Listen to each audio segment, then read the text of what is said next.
Hi everybody, welcome back to Da Vinci's Watch. It's me, Eric. Today I'm going to try to teach you the 4 major components to any list building. Whether it's Star Trek Attack Wing, Magic the Gathering, Power Rangers Hero of the Grid, a game that's very similar to Star Trek Alliance, and Warhammer 40,000. Now, the first one, environment. Well, it's very simple. What is your shop like? What is your environment you're going to? Because you could be at a kitchen table. What is the environment of the players? Then what is the format or the event? These are very basic things. So think about it like this. In my video with Mr. Excelsior, we had an event which was use the alliance cards to the maximum potential we could figure out. We did, and later in the video I'm going to go over my list and try to show you. Then let's go to the format. The format was the standard 130 points WizKids format. And then the environment is we're very friendly. None of us brought super impressive stuff except for the tension grid with 2 science officers. That's going to be busted and everyone knows it. He said hi to me. He's off camera. Now, point 2. Well, your collection.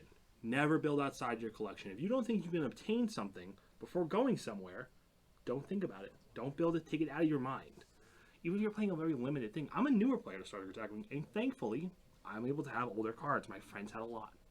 But maybe you only have been playing since a new starter and only use faction packs. That's fine.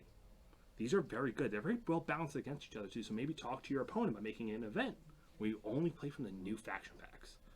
Now, number 3 is a very complicated one. It is you. It is your play style. What does that mean? Well, don't build towards the meta. Build to you. Understand the meta, but understand you more. You have to understand how you play every game. You should play a lot. Understand if you're aggressive, then build aggressive. Understand if you're passive, then build passive. Understand if you want to build mix of each. If you can do to this, you'll always have fun playing at least, which is the end of the day, what you want. And the final part, and I know what people are going to say. The answer is winning. But it's what do you want to do? What do you want each cog in your machine of your list to accomplish? Whether it's Magna Defender and Power Rangers Heroes of the Grid, taking hits and giving his allies cards.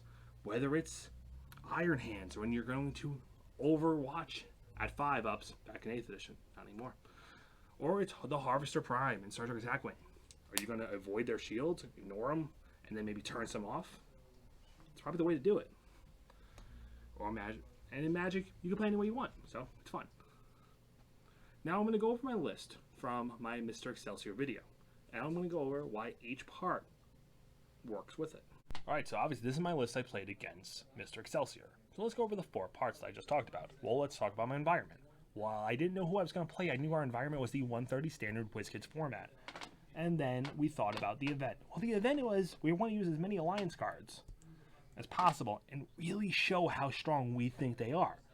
We love the cards and they're super powerful. Remember, pick it up February 3rd. So I did that. I used as many cards. I didn't get it on this ship. I really couldn't figure out what I wanted on Denatra, but she did play a purpose in the grander scheme. So let's talk about part 2. This is my collection. Well, I own all these cards except for the alliance cards. I don't have my copy yet, but I used my friend's copy because we have one early. So, while I didn't build with my collection, I built with the cards I had access to. Now, part 3, my playstyle. My playstyle is very different. If you see, there's stealth ships that do sense echoes. One captain focuses on sense echoes and double tapping with the battle-hardened Disruptor Blast. And then you look at Kirk. Kirk's very combo-y. I have very, very mixed playstyles here. Then you look at my baby, my Harvester Prime. Yes, this is the Harvester Prime I'll play forever because of this card. Now, what does it do? So, Car makes it a 9. Beta Erosion makes it a 9. Car's going to let me get a passive reroll. I have Lone Hunt, so I get an extra dice. So I'm trying to roll 5 dice constantly. This is really good. I just really like it. I think it's more that I enjoy what it looks like. My playstyle in the game is very aggressive. Everyone's seen me play the last 3 games. I'm a very aggressive player. I use Luris to get in position. This Kirk always has a reroll because of how MRS works. And I can always repair 3 shields.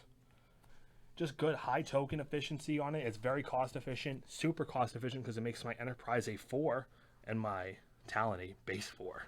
So I can Sensor Echo in and then it can be a 5 with Laris's ability. So there's a lot of synergy there. So I obviously passed part 4. Now, I hope you guys take this and try to improve upon it. These 4 things are not set in stone. They can always be improved upon. Thank you for watching. Like, subscribe, and thank you for coming out.